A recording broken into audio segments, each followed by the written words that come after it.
નમસ્કાર દર્શક મિત્રો, એસડી ન્યૂઝ ગુજરાતી ચેનલ પર આપનું સ્વાગત છે અને હું આપની સાથે વૈશાલી પોબારુ કરીશું નજર આજના સમાચાર પર। અંકલેશ્વર કોર્ટે ચેક રિટર્ન કેસમાં આરોપીને નિર્દોષ જાહેર કર્યું હતું। ફરિયાદી અને આરોપી વચ્ચે થયેલા કાર ખરીદીના એગ્રીમેન્ટ રદ થયા બાદ ફરિયાદીએ ચેકનો ઉપયોગ કરીને કોર્ટમાં ફરિયાદ દાખલ કરી હતી।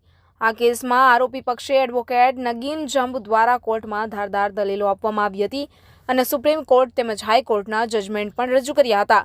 અંકલેશ્વર જલારામ નગર પાસેની વાસ્તુવિલા સોસાયટીમાં રહેતા મનીષ કુમાર પુષ્પવદન કાપડિયા અને ગુજરાત હાઉસિંગ બોર્ડમાં રહેતા મનીષ રસેશ મોદી વચ્ચે ઇનોવા કાર ખરીદી અંગે એગ્રીમેન્ટ કરવામાં આવ્યું હતું, જેમાં મનીષ કાપડિયાએ મનીષ મોદી પાસેથી કાર ખરીદી અંગે એગ્રીમેન્ટ કર્યું હતું અને કાર લોનના હપ્તાની સિક્યુરિટી પેટે મનીષ કાપડિયાએ ચેક પણ લીધા હતા। જોકે કોઈ કારણોસર આ એગ્રીમેન્ટ રદ કરવામાં આવ્યું હતું, પરંતુ મનીષ કાપડિયાએ મનીષ મોદીએ આપેલ ચેક બેંકમાં જમા કરાવ્યું હતું।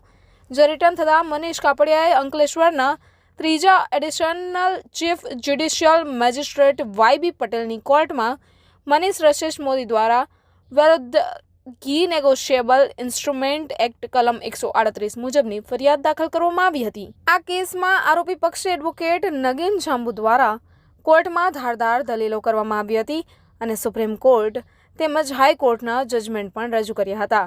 આ અંગે એડવોકેટ નગીન જાંબુએ જણાવ્યું હતું કે કાર એગ્રીમેન્ટ રદ થયા બાદ તેમની વચ્ચે થયેલા તમામ કરાર રદ થઈ ગયા હતા અને કોર્ટે યોગ્ય પુરાવા અને દલીલોને માન્ય રાખીને આરોપી મનીષ રસેશ મોદીને નિર્દોષ જાહેર કર્યા હતા।